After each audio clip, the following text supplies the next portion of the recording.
السلام علیکم ورحمۃ اللہ تعالی وبرکاتہ۔ ناظرین، میں بات کروں گا کہ اور انبیاء کرام کے معجزات اور حضور سرور کائنات صلی اللہ علیہ وسلم کے معجزات۔ اور انبیاء کرام کو اللہ تبارک و تعالیٰ نے معجزے عطا فرمائے، اور ہمارے آقا صلی اللہ تعالیٰ علیہ وسلم کو بھی اللہ تبارک و تعالیٰ نے معجزے عطا فرمائے۔ مگر بات یہ ہوئی کہ اور انبیاء کرام کو اللہ تبارک و تعالیٰ نے جو معجزے دیے، جیسے حضرت موسیٰ علیہ السلام کو لاٹھی، کہ وہ آپ لاٹھی سے مار کر دریا میں راستہ بنا لیتے، اور لاٹھی کو مار کر پتھر سے پانی نکال لیتے، اور عیسیٰ علیہ السلام کو کہ آپ مردوں کو زندہ کر دیتے، اور مادرزاد اندھوں کو صحیح کر دیتے، اور کوڑی والوں کو صحیح کر دیتے، اور جو برس والے ہیں ان کو صحیح کر دیتے۔ یہ داؤد علیہ السلام کا معجزہ یہ تھا کہ آپ لوہے کو پگھلا دیتے تھے، جیسے ہمارے یہاں موم پگھل جاتا ہے، ایسی آپ کے ہاتھ میں لوہے کا آل تھا، اور آپ تلاوت کیا کرتے تھے تو ساری مخلوق آپ کی تلاوت سنا کرتی تھی۔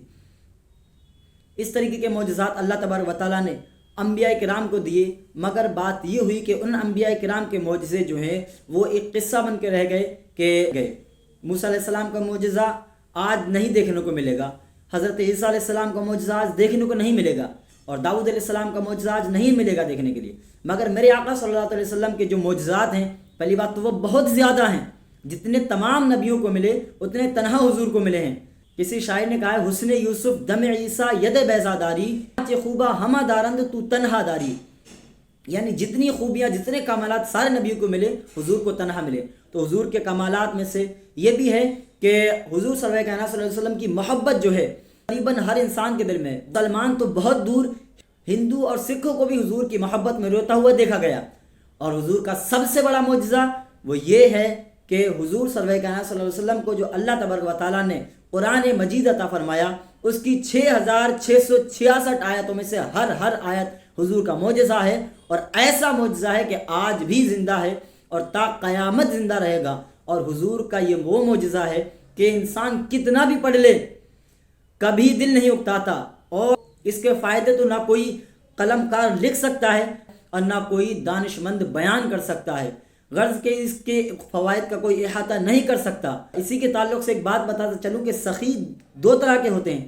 ایک سخی وہ ہوتا ہے کہ جو فقیر کو اپنے دروازے پر آنے پر دے، اور دوسرا وہ ہوتا ہے جو فقیر کے گھر جا کر دے۔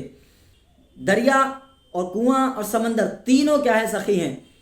کنواں جو ہے وہ جب کنویں کے پاس انسان آتا ہے تب اس سے فیض لیتا ہے، اور دریا جو ہے جا کر فیض دیتا ہے، اور سمندر جو ہے وہ بادل کی شکل میں لوگوں کے اوپر اپنا فیض برساتا ہے۔ تو کعبہ معظمہ بھی سخی ہے، مگر ایسا کہ لوگ کعبہ معظمہ پر جائیں اور فیض لے کر آ جائیں۔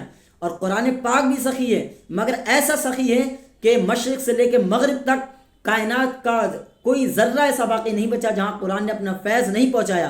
گھر گھر جا کر، اور جو لوگ ان پڑھ تھے، نہیں پڑھ سکتے تھے، ان لوگوں پر جیسے سمندر اپنا فیض بادل کی صورت میں لوگوں پر برساتا ہے، قرآن نے اپنا فیض علماء کو ان کے پاس بھیج کر کے بادل کی طرح ان کے اوپر برسایا ہے۔ سبحان اللہ، کیا شان ہے قرآن پاک کے فیض کی۔ یہ وہی قرآن ہے جس کے فیض کا احاطہ کوئی نہیں کر سکتا۔ اور سورج بادل میں چھپ جاتا ہے، کبھی اس کو گرہن لگ جاتا ہے، پھر سورج جو ہے ایک بار میں پوری دنیا پر روشنی نہیں کرتا ہے، کبھی کسی علاقے پر روشنی کرتا ہے، کبھی کسی علاقے پر روشنی کرتا ہے۔ پھر سورج جو ہے اس کی روشنی اوپری ظاہری حصے پر پڑتی ہے، مگر قرآن آسمان ہدایت کا وہ چمکتا اور دمکتا سورج ہے، نہ جس پر کبھی بادل آتا ہے، نہ جسے کبھی گرہن لگتا ہے، اور جہاں اس کی روشنی ظاہر پر پڑتی ہے اس سے کہیں زیادہ باطن پر پڑتی ہے۔ جتنا انسان کے ظاہر کے اوپر اس کا فیض پہنچتا ہے، اس سے کہیں زیادہ اس کے دل کے اندر قرآن کا فیض پہنچتا ہے۔ السلام علیکم ورحمۃ اللہ تعالی وبرکاتہ۔